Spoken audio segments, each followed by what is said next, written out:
বিয়ের আগে যেসব কাজের ধারে কাছেও যেতাম না সেই কাজগুলোই এখন করতে হচ্ছে। হাজবেন্ডের জন্য আজকে বানালাম ভর্তা, তারপর ননদ ভাবি মিলে চটপটি খেয়েছি। আর কি কি করেছি সবকিছুই শেয়ার করব। আজকে আমি 2 ধরনের ভর্তা বানাবো, শুটকি ভর্তা আর কালো জিরা ভর্তা।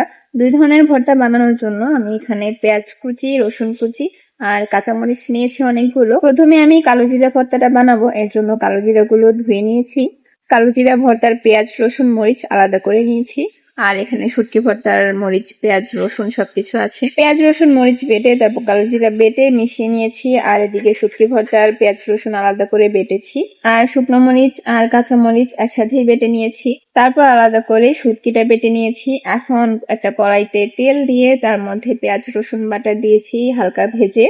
তারপর এর মধ্যে যে মরিচ বাটাটা সেটা দিয়ে দিব। প্রথমেই বলছি আজকে আমার কোনো রকম রেসিপি ভিডিও করার ইচ্ছে ছিল না, তার জন্য আমি ডিটেইলি ভিডিও নেইনি। তারপরে একটু ছোট করে বলে দিচ্ছি।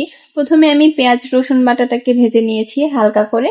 তারপর এর মধ্যে মরিচটা দিয়েছি। আর মরিচটা দিয়ে এরপর যখন একটু লালচে রং হয়ে আসছে, ভাজা ভাজা হয়ে আসছে, তখন এর মধ্যে আমি শুটকিটা দিয়েছি, মানে শুটকি যে বেটে রেখেছিলাম সেটাই দিয়েছি। আজকে যদিও আমি চাপা শুটকি ভর্তা বানাচ্ছি, তবে সেম প্রসেসে বাঁশপাতা শুটকি ভর্তা বানালে খেতে বেশি মজা লাগে। আর আমার ইউটিউব চ্যানেলে কিন্তু বাঁশপাতা শুটকি ভর্তা, চাপা শুটকি ভর্তা এসব ভর্তার রেসিপি অনেক আগে আমি আপলোড দিয়েছি। ইউটিউব চ্যানেলও সেম নামেই, ফেসবুক পেজের নামেই। তো যাই হোক, হাজবেন্ডের আবদারে আজকে ভর্তা বানালাম। যদিও সে মুখ ফুটে বলেনি যে সে ভর্তা খেতে চাচ্ছে, তবে বলছিল যে এরকম ভর্তা হলে ভালো হতো। তো যাই হোক, আপনাদের সাথে গল্প করতে করতে ভর্তা বানানো শেষ। এরপরে ইলিশ মাছ ভুনা করেছি।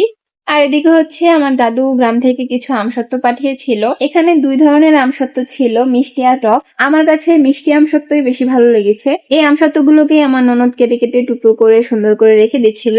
আমসত্ত্ব কাটতে কাটতে আমাদের অনেকটা পরিমাণে খাওয়া হয়ে গিয়েছে। এরপর সন্ধ্যাবেলা আমি আর আমার ননদ চটপটি খেয়েছি।